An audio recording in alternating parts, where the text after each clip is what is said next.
Hi, I'm Mark Turok from American Parkour. Today we're showing you how to do parkour. It's important to realize that parkour is more than just the sum of a bunch of movements. Parkour is a practice and a discipline that is good for both your mind and your body. But to begin to learn, you need to master some of the basic techniques. So we're going to show you some of these techniques today.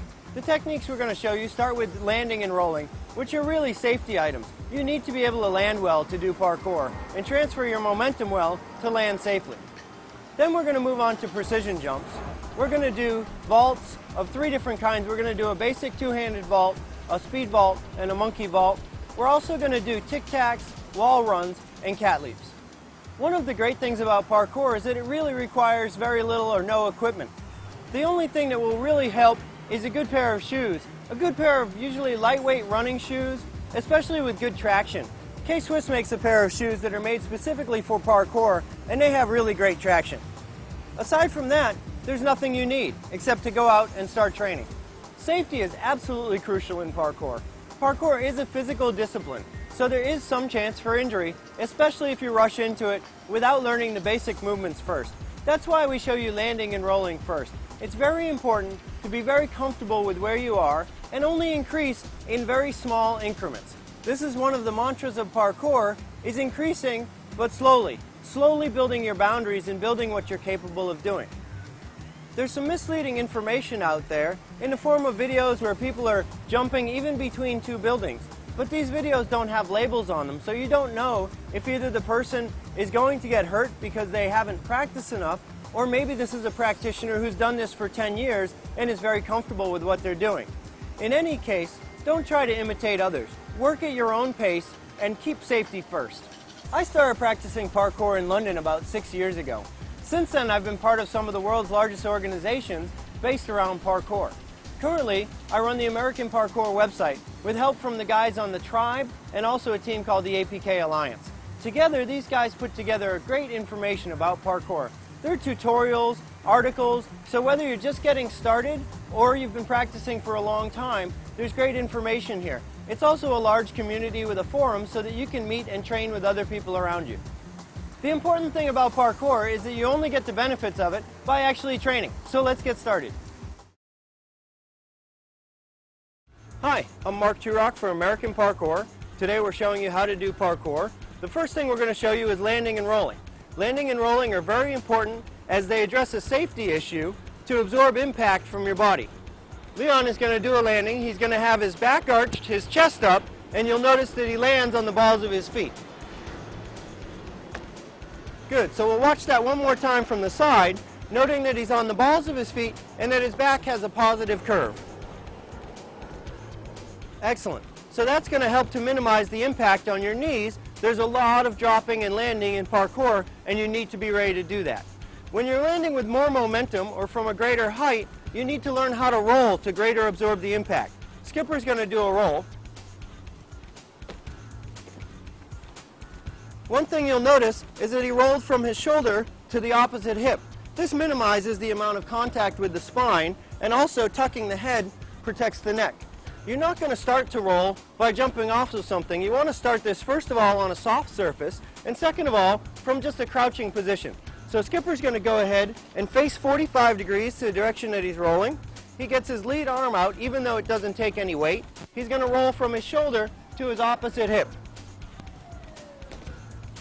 And that's going to help minimize impact from any jumps that he does with momentum or height. Next we're going to move on to precision jumps. Hi, I'm Mark Turok from American Parkour. Today we're showing you parkour. What we're going to show you now is a precision jump.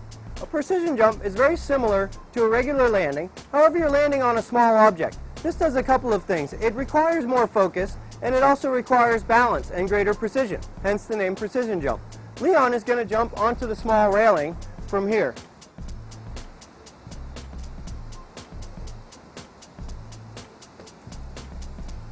Great. One thing you'll notice is that Leon's feet hit still on the balls of his feet. He's going to do a landing here, catching on the balls of his feet, and coming into the same squat position we did when we did a regular jump. The next thing you need to know is the hands. As Leon's jumping, he's focusing on the railing. He's going to swing his arms forward before he does the jump, and then as he jumps, he'll pull them back in the air and then forward again for balance as he finishes the landing. That's a precision jump. Next thing we're going to do is basic vaulting. Hi, I'm Mark Turok from American Parkour, and today we're showing you parkour. What we're going to show you now is vaulting. Vaulting is one of the basic moves that you need to learn in order to overcome obstacles fluidly. Skipper is going to do a two-handed vault on this rail. A two-handed vault is a great vault to start with. With both hands you really have control of what you're doing, and you can propel yourself over the rail. Some of the important things with this are your steps leading up to the vault. You need to have good confidence coming into the rail so that you can jump and get your weight up over the rail, pushing it past you with your hands. Another thing is focus. You need to be able to grab the rail, so you should be paying attention to where the rail is.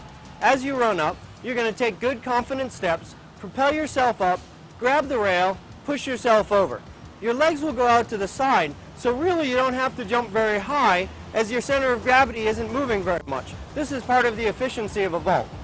Next we're going to look at some other kinds of vaults that are more advanced. Hi, I'm Mark Turok from American Parkour. Today we're showing you parkour. What we're going to show you now is a more advanced vault called a Kong vault. A Kong vault is also called a through vault in gymnastics. It's where your hands are placed on the rail and both feet go what appears to be between your hands. However, your feet never actually pass between your hands, and this is a point of confusion for people trying to learn this vault. What actually happens is that your hips go up over your head height, and by the time that your feet pass the rail, your hands are long gone. So Skipper's going to go ahead and show us how this vault is done.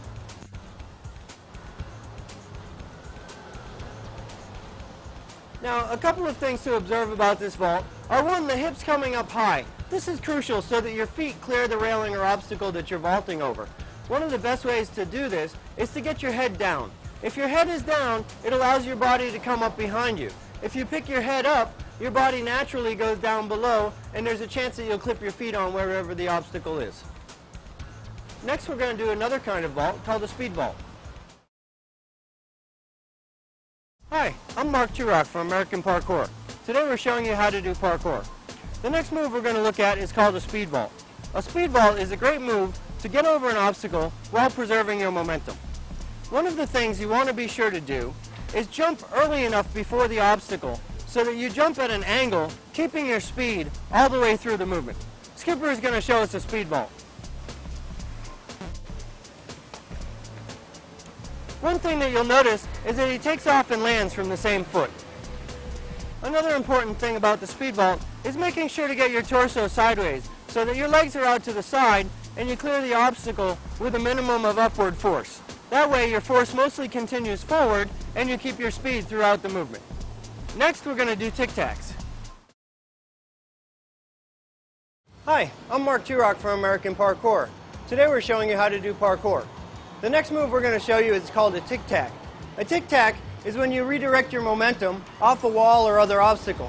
One of the most important things is gaining traction. So to do a good tic-tac, you want to lean away from the object a little bit, push up, be sure and turn and lift your knees in the air so that you're facing the direction of your travel. I'm going to do a tic-tac down this stair set.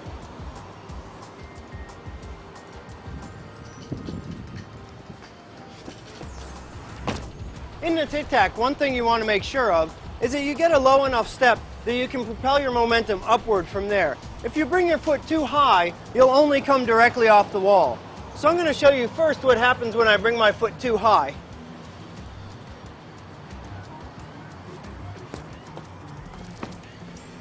You can see there's not a lot of control there. I can only come straight off the wall at not a good angle, not where I'm choosing to go.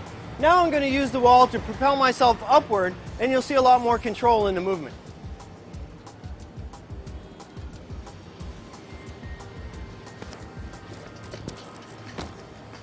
The next move we're going to show you is a wall run. Hi, I'm Mark Turok from American Parkour. Today we're showing you parkour. What we're going to show you now is a wall run. Some of the important things in a wall run are good traction on the wall and a good confident approach to the wall. Leon is going to show you a little drill you can do before doing a wall run just to get the idea of how to get the most traction on the wall. He's just going to run up, pop off the wall using the ball of his foot, and land. This is a good start to prepare you for doing the whole wall run, where you're going to want as much traction and power as you can to get all the way up over the wall. Leon's now going to do the whole wall run. One of the common things that people do wrong when they start this move is put their foot too high on the wall. If you put your foot too high on the wall, you don't get good leverage and you don't get good traction. So you want to put your foot somewhere just above knee height, maybe about mid-thigh height to start, and you want good contact with the ball of your foot. Leon's going to show us where that point is. Notice how the ball of his foot rolls up the wall to get traction as he propels himself up the wall. Next, we're going to show you cat leaps. Hi, I'm Mark Turok from American Parkour. Today we're showing you parkour. The move we're going to show you now is called a cat leap. A cat leap is used mainly when you can't jump to another obstacle because it's too high. So what you can do is jump up, absorb the impact with your feet, and catch the top with your hands, and then climb up and over. In this situation, imagine if there was a deep gap here, so you couldn't just walk across and climb up. That's where a cat leap would be useful, getting from one place to another where there's a big difference in height. Skipper's going to show us a cat leap.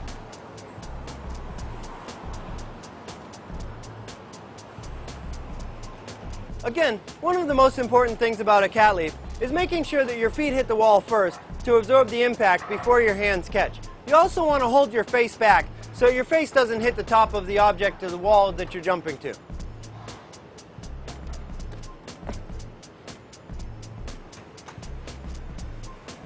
That's a cat leap. Thanks for watching, and there's more information at AmericanParkour.com. To watch the other segments in this video series or for how-to videos on almost any other topic, visit MONKEYSEEVIDEOS.com.